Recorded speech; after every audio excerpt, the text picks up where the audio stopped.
My name is Sam Wagner. I'm the author of Malignant Self-Love, Narcissism Revisited.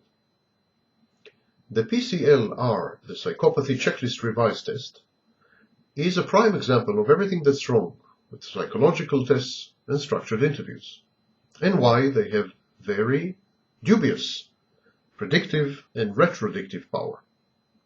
The second edition of the PCLR test, originally designed by the controversial maverick Canadian criminologist Robert Hare in 1980 and again in 1991, this second edition contains 20 items designed to rate symptoms which are common among psychopaths in forensic populations, for instance, prison inmates or child molesters.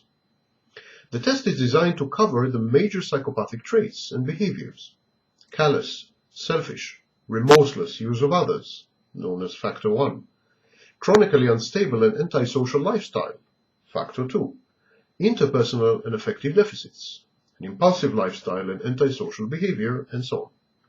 The 20 traits assessed by the PCLR score are glib and superficial charm, grandiose, exaggeratedly high estimation of oneself, need for stimulation, pathological lying, cunning and manipulativeness, lack of remorse or guilt, shallow affect, superficial emotional responsiveness, callousness and lack of empathy, parasitic lifestyle, poor behavioral controls, sexual promiscuity, early behavior problems, lack of realistic long-term goals, impulsivity, irresponsibility, failure to accept responsibility for own actions, many short-term marital relationships, juvenile delinquency, revocation of conditional release, and finally, criminal versatility.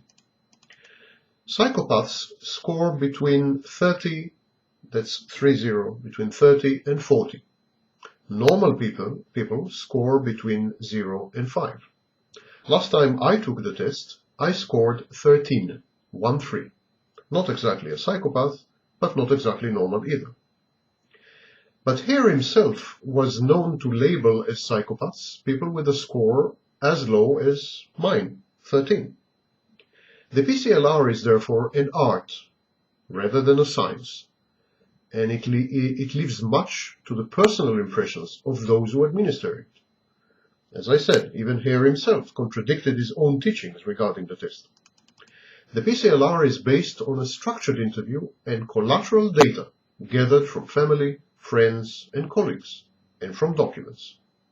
The questions comprising the structured interview are so transparent and self-evident that it is easy to lie one's way through the test and completely skew its results.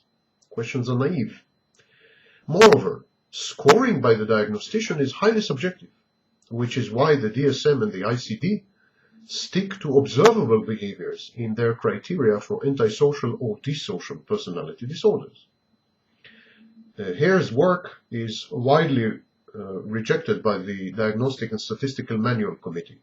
His test and his distinctions between psychopaths and patients with antisocial personality disorders have yet to make the mainstream of current thinking. The hope of the designers of the PCLR test is that information gathered outside the scope of a structured interview will serve to rectify any potential abuse, diagnostic bias, and manipulation by both the testee and the tester. The PCLR, in other words, relies on the truthfulness of responses provided by notorious liars, psychopaths, and on the biased memories of multiple witnesses, all of them close to the psychopaths and with an axe to grind. These are not truly good foundation for any scientific endeavor, let alone for a test who pretends and claims and aspires to diagnose an allegedly and ostensibly objective phenomenon, antisocial personality disorder.